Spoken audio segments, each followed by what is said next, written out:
नमस्कार। आइए आज एक बहुत ही मशहूर हिंदी कविता की दुनिया में चलते हैं। ये एक ऐसी कविता है जो सम्मान यानी कि ऑनर पर एक ऐसा नजरिया पेश करती है जो सच कहूँ तो हम सबको चौंका सकता है। ये कहानी है एक फूल की और उसकी सबसे बड़ी ख्वाहिश की, पर ये ख्वाहिश वैसी बिल्कुल नहीं है जैसी हम और आप सोचते हैं। तो एक फूल की सबसे बड़ी इच्छा क्या हो सकती है? सोचिए जरा।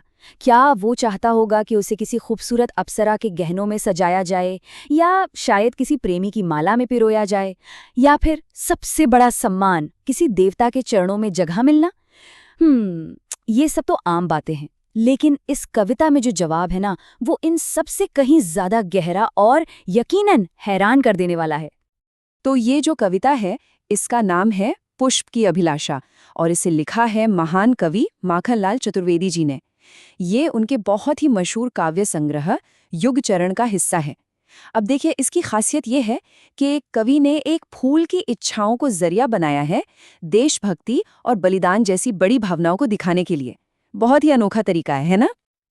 अब यहाँ से कविता एक बहुत ही दिलचस्प मोड़ लेती है। देखिए, फूल अपनी बात की शुरुआत ये बताकर नहीं करता कि वो क्या चाहता है, नहीं, बल्कि वो ये बताता है कि उसे क्या क्या नहीं चाहिए, और वो भी उन बड़े बड़े सम्मानों को मना करता है जिन्हें पाने के लिए कोई भी तरस जाए। तो सबसे पहला इनकार, फूल कहता है, चाह नहीं मैं सुरबाला के गहनों में गूंथा जाऊं। मतलब उसे किसी सुंदर सी देव कन्या या अप्सरा के जेवरों का हिस्सा नहीं बनना। जरा सोचिए, सुंदरता और दिव्यता से जुड़ा इतना बड़ा सम्मान, और फूल उसे सीधे सीधे मना कर रहा है। ठीक है, तो पहला इनकार तो हो गया। अब दूसरा सुनिए। चाह नहीं प्रेमी माला में बिंध प्यारी को ललचाऊं। मतलब प्रेम और रोमांस की दुनिया का जो सम्मान है वो भी उसे नहीं चाहिए। उसे प्रेमियों की माला का हिस्सा बनकर किसी को लुभाना भी मंजूर नहीं है। और ये इनकार का सिलसिला यही नहीं थमता। आगे वो कहता है, चाह नहीं सम्राटों के शव पर हे हरि डाला जाऊं। मतलब उसे बड़े बड़े राजा महाराजाओं को दी जाने वाली अंतिम श्रद्धांजलि का हिस्सा भी नहीं बनना है। ये तो दुनिया की सबसे बड़ी ताकत और सम्मान का त्याग है। और अब आता है सबसे बड़ा, सबसे गहरा इनकार। फूल कहता है, चाह नहीं देवों के सिर पर चढ़ूं, भाग्य पर इठलाऊं। सोच कर देखिए, देवताओं के मस्तक पर चढ़ना मतलब अपने भाग्य पर इतराना। इससे बड़ा आध्यात्मिक सम्मान तो कुछ हो ही नहीं सकता, और फूल उसे भी ठुकरा रहा है। तो अब तस्वीर बिल्कुल साफ हो जाती है ना? एक तरफ हैं वो सारे बड़े बड़े सम्मान जिन्हें फूल ने एक एक करके ठुकरा दिया। किसी देवी का श्रृंगार, प्रेम की निशानी, राजाओं का सम्मान, और यहाँ तक कि देवताओं का आशीर्वाद भी। और दूसरी तरफ है उसकी सिर्फ एक सच्ची और बहुत ही विनम्र इच्छा। तो सवाल फिर वही है, इतने सारे शानदार मौकों को ठुकराने के बाद आखिर उस फूल की असली इच्छा है क्या? और जवाब इन पंक्तियों में छिपा है, जो इस कविता का असली दिल है।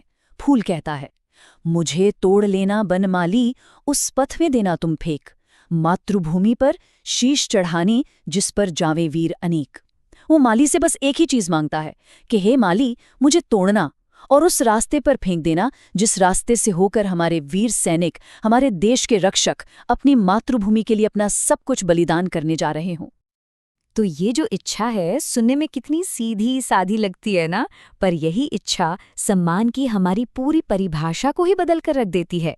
तो चलिए इस कविता के पीछे छिपे गहरे संदेश को समझने की कोशिश करते हैं। इस कविता का पूरा सार, इसकी आत्मा बलिदान में छिपी है। देखिए, सबसे पहली और सबसे बड़ी बात जो ये कविता हमें सिखाती है वो ये है कि असली सम्मान किसी पद, प्रतिष्ठा या सजावट में नहीं, बल्कि बिना किसी स्वार्थ के किए गए बलिदान में है।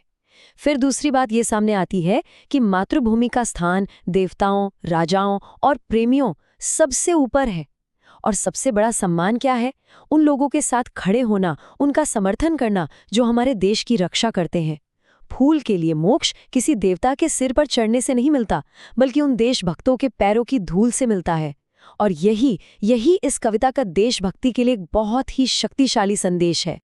तो इस कविता का ये विश्लेषण हमें एक बहुत ही गहरे सवाल के साथ छोड़ जाता है। उस छोटे से फूल ने तो अपने लिए सबसे बड़ा सम्मान चुन लिया, बलिदान और देश सेवा के रास्ते पर बिछ जाना। तो सवाल ये है कि हम अपने लिए सबसे बड़े सम्मान का क्या मतलब निकालते हैं?